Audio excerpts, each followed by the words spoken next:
अफ़गानिस्तान एक Sunni majority Muslim country है और जो मेजर पॉपुलेशन है अफ़गानिस्तान की वो पश्तून्स हैं। ये तीनों मिलके पाकिस्तान की आर्मी को टारगेट कर रहे हैं। एक नया रूलर इंस्टॉल किया अफ़गानिस्तान में जिसका नाम था बबरक करमाल। इसके लिए ब्रिटेन ने अफ़गानिस्तान में हमला बोला। साथ साथ पाकिस्तान ने अपने भी 3 लड़कों को वहाँ पे भेज दिया जहाँ पे रेडिकल ट्रेनिंग मिल रही थी। वो 3 लड़के थे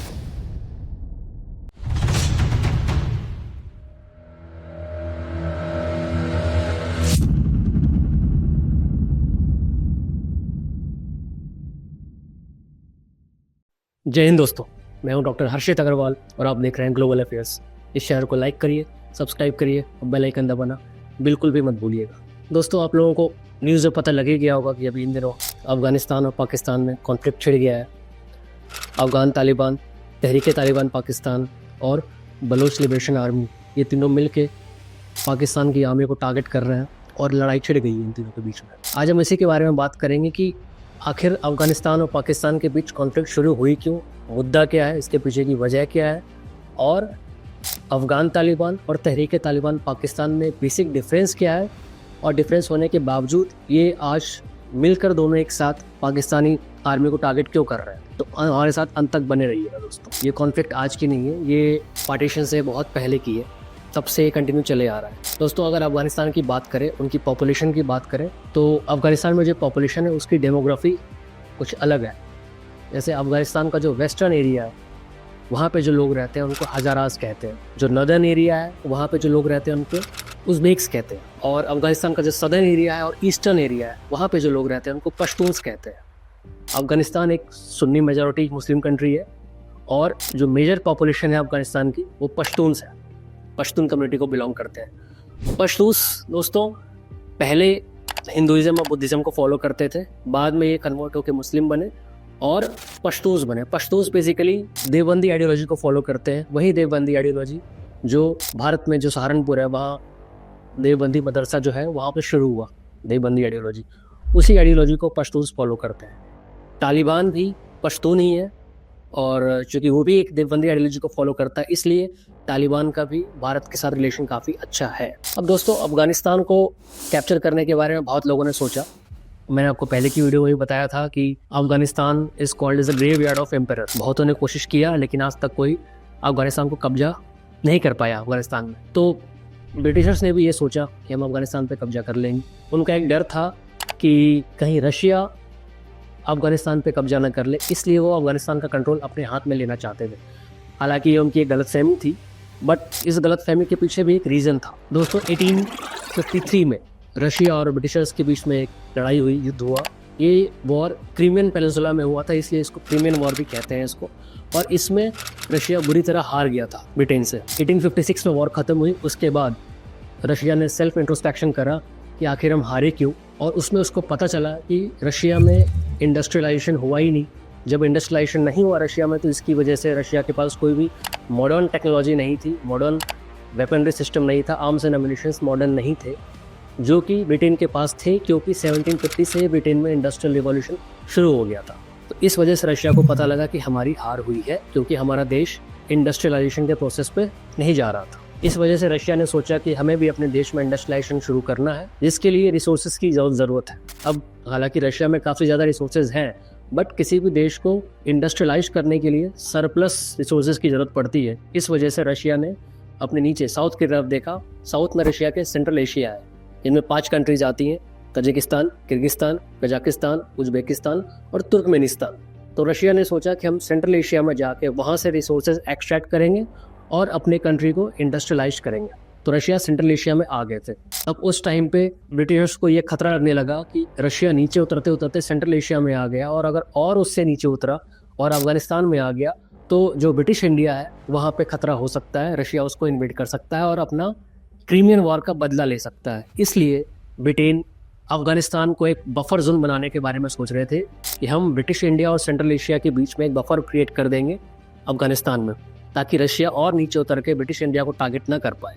इसके लिए ब्रिटेन ने अफ़गानिस्तान में हमला बोला। उस टाइम एंग्लो अफ़गान वॉर शुरू हुआ और ब्रिटेन को जमकर लताड़ पड़ी अफ़गानिस्तान से। अफ़गानी लोगों ने ब्रिटेन की बहुत पिटाई करी और ब्रिटेन बुरी तरह वहाँ से हारा और बार बार पिटता रहा।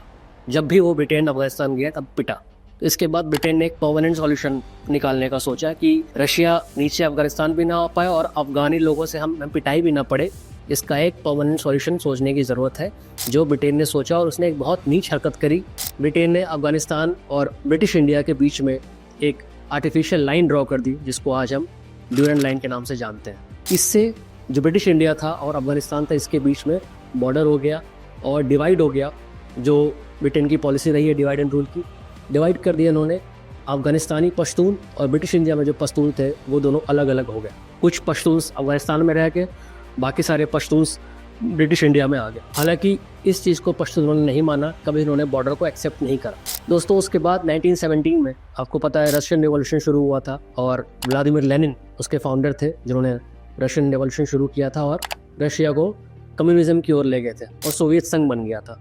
1917 के बाद कम्युनिज्म का फैशन चलने लगा हर जगह, और तब जो अफगानिस्तान के जो रूलर थे जिनका नाम जफ़र शाह था, उनको भी कम्युनिज्म से काफ़ी लगाव हो गया था। वो भी कम्युनिज्म से काफ़ी इन्फ्लुएंस्ड थे और वो यूएसएसआर को अपना एक रोल मॉडल की तरह देख रहे थे और अफगानिस्तान को भी उसी डायरेक्शन में लेके जाना चाहते थे, सोवियत संघ के डायरेक्शन पे। दोस्तों रशिया और अफगानिस्तान के रिश्ते आज से अच्छे नहीं हो, 1920 के टाइम से ही बहुत अच्छे रिलेशन में है दोनों। तो दोस्तों 1947 में जब पार्टीशन हो गया तब इंडिया और पाकिस्तान बन गया। तो अब जो ड्यूरेंट लाइन था वो बॉर्डर बन गया अफगानिस्तान और पाकिस्तान के बीच में। तो जो अफगानिस्तान के किंग थे ज़हीर शाह, उन्होंने ये बॉर्डर तो पहले भी नहीं माना था, तो उन्होंने पाकिस्तान की गवर्नमेंट के साथ बात करनी चाहिए। उन्होंने बोला कि हम ये बॉर्डर को नहीं मानते हैं, आप हमारे साथ दोबारा बैठ के बॉर्डर रिजॉल्व करिए। पाकिस्तान ने मना कर दिया। पाकिस्तान ने बोला कि जो ब्रिटेन बॉर्डर बना के गया उसी बॉर्डर को मानते हैं, हमारे बीच कोई बातचीत नहीं होगी। ज़हीर शाह ने कहा कि आप ऐसा मत कीजिए, जो हमारी पश्तून कम्युनिटी है वो डिवाइड हो रखी है। आपके पाकिस्तान में 2 जगह है, खैबर पख्तून और बलूचिस्तान, जहाँ पे पश्तूनों की संख्या काफ़ी ज़्यादा है। आप अगर बॉर्डर नहीं मान रहे हैं तो उन दोनों जगहों को आप हमें हैंड ओवर कर दीजिए, उन पे कंट्रोल हमारा होगा। पाकिस्तान ने इसके लिए भी मना कर दिया। सो तब से ड्यूरेंट लाइन अफगानिस्तान और पाकिस्तान के बीच में एक नासूर बन के खड़ा हुआ है। अब 1947 के बाद से 1970 तक ज़हीर शाह ही रूल कर रहे थे अफगानिस्तान को। 1970s में उनकी एज होने के कारण उन्हें बार बार यूरोप जाना पड़ता था अपना ट्रीटमेंट कराने के लिए। तो इसी मौके का फ़ायदा उठा के उनकी ही आर्मी का एक कमांडर, इसका नाम मोहम्मद दाऊद था, उसने मिलिट्री कू करके अफगानिस्तान की गवर्नमेंट को अपने हाथ में ले लिया। और उसको यूएसएसआर का भी बैकिंग थी, क्योंकि अफगानिस्तान में जो भी कोई रूल करता था उसको सोवियत संघ की बैकिंग होनी ज़रूरी थी, क्योंकि सोवियत संघ को अपना रोल मॉडल मानते थे और वैसा ही बनना चाहते थे। तो जाहिर सी बात है, जब मोहम्मद दाऊद ने कू किया उस टाइम पे सोवियत संघ का सपोर्ट था उसको, और मोहम्मद दाऊद ज़हीर शाह को हटा के कंट्रोल ले लिया अफगानिस्तान का। अब मोहम्मद दाऊद रूल करने के टाइम पे थोड़े टाइम बाद उसने बोला कि हम अफगानिस्तान को एक सेकुलर कंट्री बनाना चाहते हैं। ये सुनकर अफगानिस्तान में खलबली मच गई। 3 अफगानिस्तानी के लीडर थे, लोकल ट्राइबल लीडर थे, जिनका नाम बुरहानुद्दीन रब्बानी, गुलुबुद्दीन और अहमद शाह मसूद। ये 3 लीडर थे अफगानिस्तान के, लोकल ट्राइबल लीडर थे। इन्होंने ऑब्जेक्शन क्रिएट किया। इन्होंने बोला कि अफगानिस्तान एक इस्लामिक कंट्री है, आप उसको सेकुलर कंट्री कैसे बना सकते हैं। और इन तीनों लीडर की अफगानिस्तान में जो लोकल ट्राइबल पॉपुलेशन थी उनमें काफ़ी अच्छा पकड़ था इन तीनों का। जब इन तीनों ने ये बात बोली मोहम्मद दाऊद को, तो मोहम्मद दाऊद ने इन तीनों को देश निकाला कर दिया और इनको बोला कि आप देश से चले जाओ, अगर आपको ये मंजूर नहीं है तो आप देश से बाहर चले जाओ। तो ये तीनों लीडर बुरहानुद्दीन रब्बानी, गुलुबुद्दीन और अहमद शाह मसूद, ये तीनों अफगानिस्तान से भाग के पाकिस्तान आ गए, इस्लामाबाद आ गए। पाकिस्तान को जब पता चली ये बात तो वो इन तीनों को बॉर्डर से उठा के इस्लामाबाद ले आया और वहाँ पे अफगान सेल नाम की एक बॉडी बना दिया। पाकिस्तान को लगा कि ये अच्छा मौका है, इन तीनों के ज़रिए हम अफगानिस्तान पे अपनी दखल दे सकते हैं। जो अफगानिस्तान के लीडर्स थे, इन तीनों ने पाकिस्तान को बोला कि आप हमें सपोर्ट कीजिए, हम नहीं चाहते कि अफगानिस्तान एक सेकुलर कंट्री के रूप में उभर के आए। तो पाकिस्तान ने इन तीनों की भरपूर मदद की। पाकिस्तान ने इनको बोला कि हम आपको पैसे देते हैं, आर्म्स एंड एम्युनिशंस, वेपन देते हैं, और आप जाके अफगानिस्तान में लड़ाई करो, हम आपके साथ हैं। इसी टाइम पे दोस्तों 1977 में अमेरिका वियतनाम से हार के वापस लौट रहा था। वियतनाम में अमेरिका के साथ लड़ाई हुई थी वियतनाम की, और अमेरिका बुरी तरह वहाँ पे हारा था, क्योंकि वियतनाम को भी सोवियत संघ का सपोर्ट था। लड़ाई हो रही थी वियतनाम और यूएस की, लेकिन सपोर्ट सोवियत संघ कर रहा था, और जिसकी वजह से अमेरिका की बुरी तरह वहाँ हार हुई थी और अमेरिका वहाँ से लौट के वापस जा रहा था। तो इस टाइम पे पाकिस्तान ने अमेरिका को बुलाया और बुला के बताया यहाँ पे क्या सिचुएशन चल रही है, उसके बारे में समझाया, और अमेरिका को बोला कि आपके पास अच्छा मौका है, आप जो वियतनाम में हारे हैं उसका बदला आप यहाँ अफगानिस्तान में ले सकते हैं। सोवियत संघ को आप रशिया से बुलाइए अफगानिस्तान में, और वहाँ उनकी पिटाई कीजिए और वहाँ अपना बदला पूरा करके जाइए। अमेरिका को भी बात समझ में आई और उसको लगा कि यहाँ पे हमारा फ़ायदा हो सकता है, यहाँ पे हम सोवियत संघ से बदला ले सकते हैं यहाँ बुला के। इसलिए अमेरिका ने एक प्लान बनाया। उसने पाकिस्तान को बोला कि आप अफगानिस्तान से लड़के पकड़ के लाइए पाकिस्तान में, यहाँ पे हम उनको ट्रेन करेंगे, उनको रेडिकल बनाएंगे और उसके बाद उसको मोहम्मद दाऊद से लड़ने भेजेंगे और इतना लड़वाएंगे कि सोवियत संघ परेशान होकर खुद अफगानिस्तान में आ जाए और अफगानिस्तान में आने के बाद हम उनकी पिटाई करेंगे। अब दोस्तों इसके बाद वैसा ही हुआ। पाकिस्तान यूएस के कहने पे अफगानिस्तान से लड़कों को बुलाता था। पाकिस्तान वहाँ पे उनको ट्रेनिंग दी जाती थी, उनको रेडिकल बनाया जाता था। यूएस ने अपने एक और एलाई सऊदी अरेबिया को बोला कि तुम भी यहाँ आके मदरसा खोलो और मदरसा खोलने के बाद वहाँ पे इन लोगों को ट्रेनिंग दो और इनको रेडिकल बनाओ। अब सऊदी अरेबिया और यूएस उस टाइम पे बहुत अच्छे एलाई बन गए थे, क्योंकि 1974 में यूएस ने सऊदी अरेबिया के साथ पेट्रो डॉलर पैक्ट साइन कर लिया था। उसमें ये था कि सऊदी अरेबिया जब भी अपना तेल बेचेगा तो वो डॉलर लेके तेल बेचेगा, जिससे डॉलर एक ग्लोबल रिजर्व करेंसी के तौर पे उभरेगी और स्ट्रांग बनेगी। ये पैक्ट 50 साल के लिए साइन हुआ था, जो अभी 9 जून 2024 को पैक्ट खत्म हुआ और सऊदी अरेबिया ने इसको रिन्यू करने से मना कर दिया। बहरहाल तो सऊदी अरेबिया आया पाकिस्तान में, उसने मदरसा खोला और जो लोकल अफगानिस्तान के लड़के थे जो पाकिस्तान आए हुए थे उनको ट्रेनिंग देना शुरू कर दिया और उनको बोलना शुरू कर दिया कि इस्लाम को कम्युनिज्म से खतरा है। आपके कंट्री में जो रूलर है वो चाहता है कि हमारा जो अफगानिस्तान है वो एक कम्युनिस्ट कंट्री बन जाए, सोवियत संघ के रास्ते पर चले, जिससे इस्लाम को खतरा है। इसलिए आप उसको हटाने में मदद कीजिए और अपने देश को बचाइए। ये रेडिकल माइंडसेट के साथ उनको ट्रेनिंग दी जा रही थी। साथ साथ पाकिस्तान ने अपने भी 3 लड़कों को वहाँ पे भेज दिया जहाँ पे रेडिकल ट्रेनिंग मिल रही थी। वो 3 लड़के थे हाफिज सईद, मौलाना मसूद अजहर और हक्कानी। इन तीनों ने भी वहाँ जाके ट्रेनिंग शुरू कर दी, अफगानिस्तान के लड़कों को ट्रेनिंग देना, और ये सिलसिला कंटिन्यू चलता रहा। और ये रेडिकल ट्रेनिंग मिलने के बाद ये मुजाहिदीन अफगानिस्तान जाके मोहम्मद दाऊद से लड़ते रहे और इतना लड़े, इतनी पिटाई करी उनकी कि लास्ट में सोवियत संघ को खुद ही आना पड़ा और सोवियत संघ ने मोहम्मद दाऊद को हटा के एक नया रूलर इंस्टॉल किया अफगानिस्तान में, जिसका नाम था बबरक करमाल। बबरक करमाल का रश अफगानिस्तान में इंस्टॉल होने का मतलब था कि सोवियत संघ डायरेक्टली इन्वॉल्व हो चुका है अफगानिस्तान में। अब बबरक करमल को यूएसएसआर का सपोर्ट था, यानी सोवियत संघ का सपोर्ट था, और इधर जो लोकल मुजाहिदीन थे उनको यूएस का, पाकिस्तान का और सऊदी अरेबिया का सपोर्ट था और उनको हाईली रेडिकलाइज्ड ट्रेनिंग मिली हुई थी लड़ने की। साथ साथ सऊदी अरेबिया से 2 लोग और आए पाकिस्तान, जिनमें से एक का नाम था प्रोफेसर अब्दुल्ला आजम, जो सऊदी अरेबिया की ही किंग की एक यूनिवर्सिटी थी उसका प्रोफेसर था, और दूसरा उसका स्टूडेंट था उसामा। जी हाँ दोस्तों, उसामा बिन लादेन। ये दोनों लोग सऊदी अरेबिया से पाकिस्तान आए। साथ में इनका एक और दोस्त इजिप्ट से आया, जिसका नाम था डॉक्टर आयमन अल जवारी, जो कि एक सर्जन था बाय प्रोफेशन। ये तीनों भी आके तालिबानी लड़कों को ट्रेनिंग देना शुरू कर दिया इन लोगों ने भी। दोस्तों अंत में 1980 से 88 तक अफगानिस्तान में मुजाहिदीन कैंपेन चलना शुरू हुआ और अफगानिस्तान में काफ़ी अनरेस्ट शुरू हो गया था और यूएसएसआर को बहुत प्रॉब्लम हो रही थी।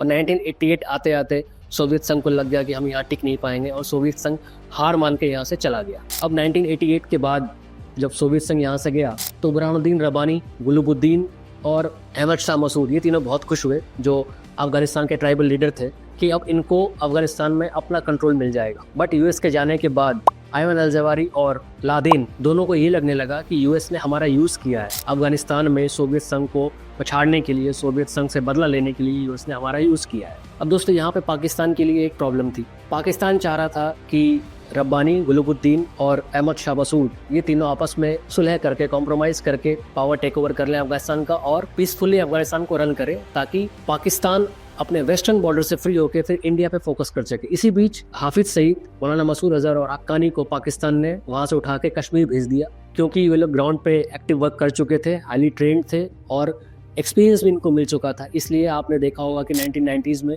कश्मीर में एकदम से टेररिज्म बढ़ गया था, इसी रीजन की वजह से, क्योंकि ये लोगों ने ग्राउंड वर्क काफ़ी कर रखा था और सीधे उसी प्रोसेस को रेप्लिकेट करके कश्मीर में ले गया था ये तीनों। तो पाकिस्तान की सिरदर्दी ये थी कि जो रब्बानी है, गुलुबुद्दीन है और अहमद शाह मसूद है, इन तीनों में कॉम्प्रोमाइज़ नहीं हो पा रहा था। पावर टसल चल रहा था कि कौन अफगानिस्तान को रूल करेगा। प्लस आयमन अल जवारी और लादेन ये दोनों बोल रहे थे कि हमें यूएस से बदला लेना है, क्योंकि यूएस ने हमारा यूज़ किया है। इसके बाद पाकिस्तान ने 1992 से 1994 तक बहुत कोशिश की कि अफगान लीडर जो थे 3, इनको समझा बुझा के किसी तरह अफगानिस्तान की गवर्नमेंट इनके हाथ में दे दी जाए, बट वो हो नहीं सका। इसके लिए पाकिस्तान ने इनके साथ, इन तीनों लीडर्स के साथ, रब्बानी, गुलुबुद्दीन और अहमद शाह मसूद के साथ पेशावर अकॉर्ड भी साइन करा, लेकिन वो पूरी तरह से फेल रहा। अब दोस्तों पाकिस्तान के साथ एक और प्रॉब्लम यहाँ पे थी कि जितने भी लड़के थे जो ट्रेनिंग ले रहे थे पाकिस्तान में मदरसे में, उनके पास कोई ऑप्शन नहीं था कि वो कहाँ जाए। डायरेक्शन लेस थे, ट्रेनिंग तो उनको मिल चुकी थी, हाईली रेडिकलाइज्ड हो चुके थे, बट उनके पास कहीं जाने को रास्ता नहीं था कि हम कहाँ जाएँ, तो वो वहाँ पर पड़े हुए थे। उन्हीं में से एक लड़का खड़ा होता है और एक ग्रुप बना लेता है जिसका नाम तालिबान रहता है। जो लीडर था उसका नाम था मुल्ला उमर।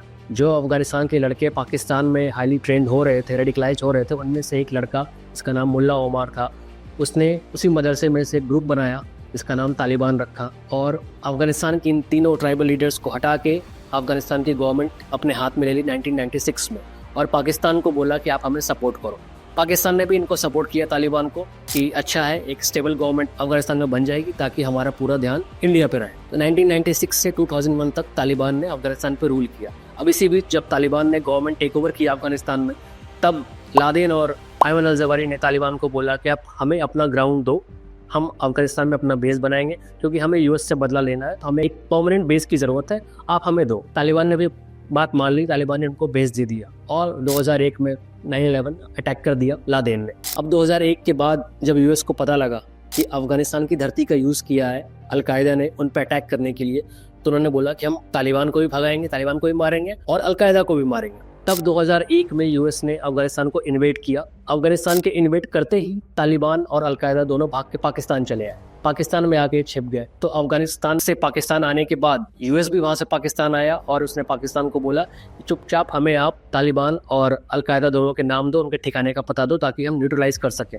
तो पाकिस्तान ने बोला कि आपकी दुश्मनी अलकायदा से, आपकी दुश्मनी तालिबान से थोड़ी ना है। तालिबान की तो लैंड का यूज किया अलकायदा ने आप पे अटैक करने के लिए, आपका असली दुश्मन अलकायदा है। यूएस को ये बात समझ में आई कि उनका असली दुश्मन अलकायदा है, तालिबान नहीं है। तो उन्होंने तालिबान को मारना छोड़ दिया और फिर अलकायदा के जो भी ठिकाने थे, जो भी उनके आतंकवादी संगठन के लोग थे, उनको मारना शुरू कर दिया। 2001 से 2005-06 तक ये सिलसिला चलता रहा। पाकिस्तान अलकायदा के लोगों के ठिकाने बताता था यूएस को और यूएस उनको मार देते थे जाके। तो लादेन और अयमन अल जवाहिरी को ये बात पता चली और उन्होंने पाकिस्तान को बोला कि आप ठीक नहीं कर रहे हैं, आप तालिबान को तो प्रोटेक्शन दे रहे हैं लेकिन हमारा नाम आप डिस्क्लोज कर रहे हैं यूएस के सामने ताकि हमारी जो ऑर्गेनाइजेशन है वो डीन्यूट्रलाइज हो सके। तो पाकिस्तान इसका कोई जवाब दे नहीं पाया और वो कंटिन्यू अलकायदा के ग्रुप्स थे और अलकायदा का जो सीक्रेट लोकेशन था उसका नाम और उसका ठिकाने का नाम यूएस को प्रोवाइड करता चला गया। तो इस सिनेरियो के बाद अलकायदा ने बचने के लिए एक ट्रिक सोची और उसने तहरीक तालिबान पाकिस्तान बनाया 2007 में। जी हाँ, टीटीपी जो है वो 2007 में बनाया गया अलकायदा के थ्रू। टीटीपी अलकायदा का ही एक ग्रुप है और अलकायदा ने सिर्फ तहरीक तालिबान पाकिस्तान ही नहीं बनाया बल्कि उसने कई सारे फ्रेंचाइजी ग्रुप बना दिए। पंजाब तालिबान के नाम से, क्वेटा तालिबान के नाम से, अलग अलग पाकिस्तान में जो प्रांत है उस नाम से तालिबान ग्रुप बना दिया ताकि यूएस कंफ्यूज हो जाए कि ये अफगान तालिबान है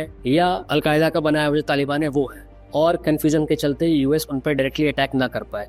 यूएस को कंफ्यूज करने के लिए अलकायदा ने तहरीक तालिबान पाकिस्तान और अलग अलग फ्रेंचाइजी ग्रुप बनाना शुरू कर दिया और उनको तालिबान का नाम देना शुरू कर दिया। इसी वजह से आज की डेट में जो तहरीक तालिबान पाकिस्तान पाकिस्तानी आर्मी को अटैक करते हैं, इसका रीज़न वही है कि पाकिस्तान ने अलकायदा को प्रोटेक्शन प्रोवाइड नहीं करी और अलकायदा का नाम यूएस को देते चले गए, जिससे अलकायदा बाद में खत्म हुआ और 2011 में लादेन को मार गिराया गया। इसी रीजन की वजह से जो आज टीटीपी में जितने भी लोग हैं वो पुराने अलकायदा के ही लोग हैं, इसलिए वो टारगेट करते हैं पाकिस्तानी आर्मी को। अब दोस्तों, चूँकि पश्तून्स देवबंदी आइडियोलॉजी को फॉलो करते हैं जो भारत में है, इसलिए उनका भारत से अलग तरह का जुड़ाव है। और चूँकि तालिबान जो है वो भी एक पश्तून कम्युनिटी है, इसलिए उनका भी अच्छा रिलेशन है। तो तालिबान भी नहीं मानता ड्यूरेंट लाइन को। तालिबान का भी यही कहना है कि हम इस बॉर्डर को नहीं मानते, हमें खैबर पख्तून और बलूचिस्तान चाहिए क्योंकि वहाँ पे मेजॉरिटी ऑफ पॉपुलेशन वो है पश्तून है। दोस्तों, पाकिस्तान को 44% लैंड जो है वो बलोच ओन करते हैं जो पश्तून कम्युनिटी को बिलोंग करते हैं।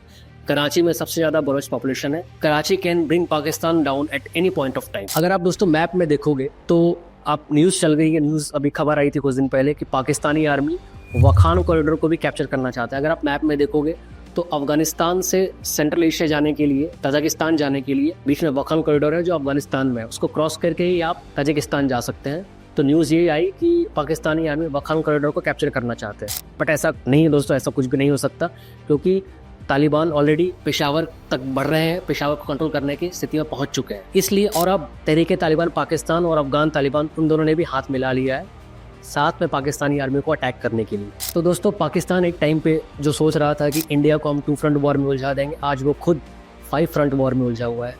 एक तरफ से अफगान तालिबान, दूसरी तरफ से तहरीक तालिबान पाकिस्तान, तीसरी तरफ से Baloch army BLA Baloch liberation army, चौथी तरफ से अननोन गनमैन और पांचवा इंडस वाटर ट्रीटी। दोस्तों, इंडस वाटर ट्रीटी को भी भारत रद्द करने के बारे में सोच रहा है क्योंकि इसमें कुछ फंडामेंटल चेंजेस करना चाहता है भारत, जिसके लिए पाकिस्तान रेडी नहीं है। इस बारे में किसी और दिन बात करेंगे। दोस्तों, आप लोगों में से बहुतों को पता नहीं होगा कि भारत भी अफगानिस्तान के साथ बॉर्डर शेयर करता है। वखान कॉरिडोर के बाद पाकिस्तान ऑक्यूपाइड कश्मीर आता है जो कि भारत का हिस्सा है, तो वहाँ से भारत अफगानिस्तान के साथ बॉर्डर शेयर करता है। जब पीओके हमारे पास आ जाएगा तो हम डायरेक्टली अफगानिस्तान के साथ बॉर्डर शेयर करेंगे। अब दोस्तों यहाँ पे चाइना भी सपोर्ट कर रहा है ताजिकिस्तान को और अफगानिस्तान को, क्योंकि आपको पता है चाइना ने 2016-17 के टाइम पे जब इमरान खान पावर में थे पाकिस्तान में, उस टाइम पे चाइना पाकिस्तान इकोनॉमिक कॉरिडोर शुरुआत किया था, जिसमें 20-25 बिलियन डॉलर चाइना ने इन्वेस्ट किया था पाकिस्तान में कि हम बेल्ट एंड रोड इनिशिएटिव जो है उसका एक हिस्सा पाकिस्तान से होकर गुजारेंगे और यूरोप तक जाएगा। बट वो प्लान सक्सेसफुल रहा नहीं, क्योंकि चाइनीज इंजीनियर्स पे बलोच लिबरेशन आर्मी और तहरीक तालिबान पाकिस्तान ने अटैक किया और चाइनीज इंजीनियर कई सारे मारे गए। इस सिक्योरिटी रीजन की वजह से चाइनीज इंजीनियर वहां पे आने से डरते हैं और BRI का जो प्रोजेक्ट था पाकिस्तान में, जो CPEC का प्रोजेक्ट था, वो रुक गया। तो अब चाइना चाहता है कि ताजिकिस्तान के थ्रू